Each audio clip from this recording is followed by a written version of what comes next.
Eto po mga kalingap, good news! Sa kabila nga po ng problema sa pabahay para kay Viancy, narito naman ang ating good news. Kaabang-abang na proyekto ng EDSI ilalantad na at kikiligin ang lahat dahil nga po sa shared and post ni Viancy, dinaan sa joke pero seryoso. Ngunit borado na nga po ito sa Facebook. Kung ano po ito, alamin natin maya-maya lamang. Isa munang magandang araw at gabi sa inyong lahat. San man dako po kayo ngayon naroroon. Special shoutout po sa mga EDSI supporters at dito kay Madam Chari Roma from Dubai, UAE. Kay Madam Cristita Bangonan at kay Sir Salde Zamora. Ayan, happy birthday Ate Akira! Special shoutout po sa inyong lahat. At syempre, sa mga kasamahan ko po sa Karepa, Kalingap Reactor Partner, mega love shoutout po sa inyong lahat. Gayon din po sa mga OFW, mga silent viewers dyan, mega love shoutout po sa inyong lahat. At si Kuya Val Santos Matubang at si Kalingap Rob ay patuloy naman nating suportahan. Kung inyo pong napapansin, hindi po sila nagsasawang tumulong sa ating kapwa. Kaya po, para mas marami pang malingap, maraming mabigyan ng pabahay, scholarship at financial assistance, patuloy po nating panoorin yung kanilang vlog. At kung hindi pa po kayo nakakapag-subscribe sa kanila, isubscribe nyo na po silang lahat. Syempre naman, ako rin po na inyong lingkod, Kalingap Kel. Kung bago po kayo sa aking channel, please po subscribe, like and share my videos. At kung gusto nyo po na lagi kayong updated sa aking mga vlogs, i-click nyo po yung notification bell. Eto guys, dito na nga po tayo sa ating topic. Kaabang-abang na proyekto ng EDSI ilalantad na. Pero guys, mga kalingap, unahin nga po muna natin itong naging viral sa Facebook, yung shared and post ni Bibi Viancy. Meron nga pong nag-post ng picture ng ating Kalingap Edu at ang kanyang caption, kaninong babe to? Pakitago, baka nakawin ng iba. Ayan mga kalingap, at mention pa po ang ating Bibi Viancy. Pero eto guys ang matindi. Shared and post ni Bibi Viancy. Ito nga pong post ni Madam Nancy at ang kanya pong caption, magpapaagaw ka ba, Eds Alsula? Ha ha ha, joke lang. Pero mga kalingap, ang shared and post na ito ni Viancy ay borado na sa Facebook. Bakit po kaya? Masasabi nating dinaan sa joke ni Viancy yung post na yon, pero seryoso siya. Grabe nga po mga kalingap ang ayudang pakilig ni Viancy sa love team na EDSI at talagang marami nga po ang natuwa na mga supporters, mga viewers ng love team na EDSI. Kung pakakaisipin po natin yung caption ni Bibi Viancy, papaagaw nga po ba si Papa Eds? Nakakahalata na talaga ang love team na EDSI. At kung hindi pa sila muna aamin ngayon, ay handa naman tayong maghintay.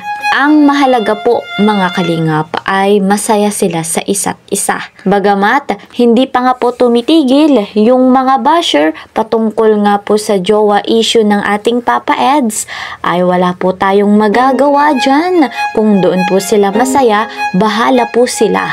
Eto naman guys, dumako naman tayo dito pa sa isa nating topic dahil kaabang-abang na proyekto ng EDSI ilalantad na. Another blessing, another opportunity para nga po kay Kalingap Edu at kay Viancy. Ayon nga po sa post ng Elegansya, meron nga pong panibagong proyekto ang love team na EDSI at sila ay lubos na nagpapasalamat sa anonymous sponsor para nga po sa EDSI dahil sa kanilang pinagkaloob na customized wardrobe at yung kanilang gagawing makeup para sa upcoming event. Grabe talaga mga kalingap. umaapaw ang biyaya dito nga po kay Viancy at kay Papa Eds.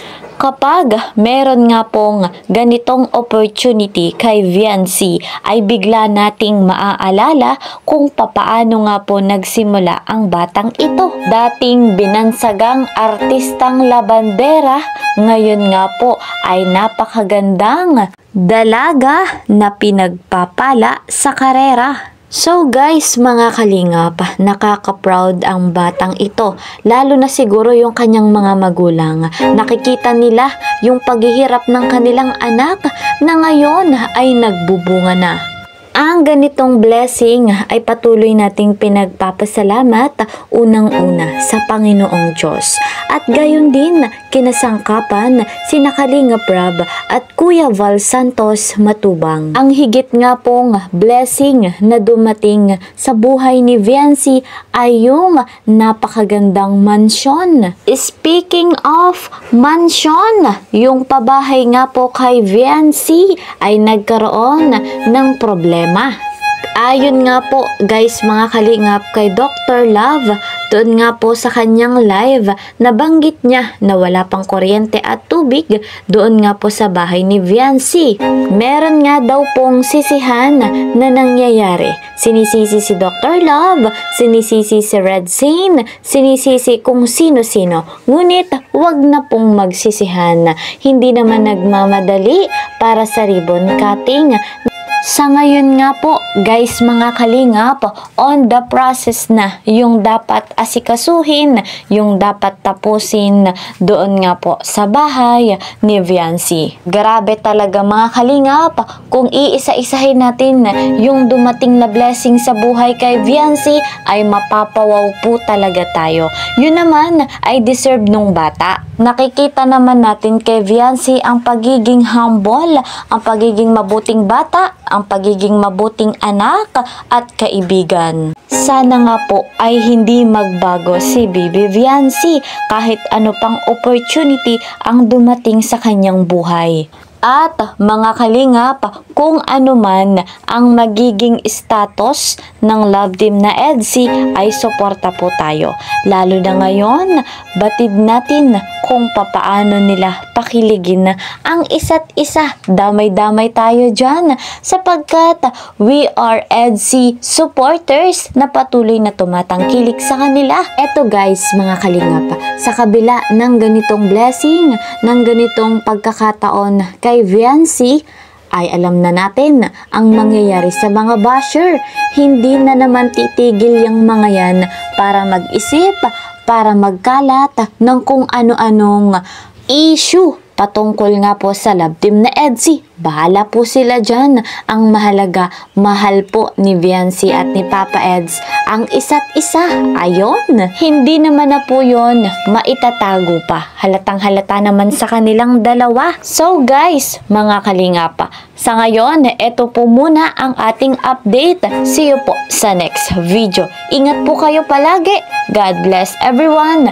God bless Team Kalingap. Bye-bye!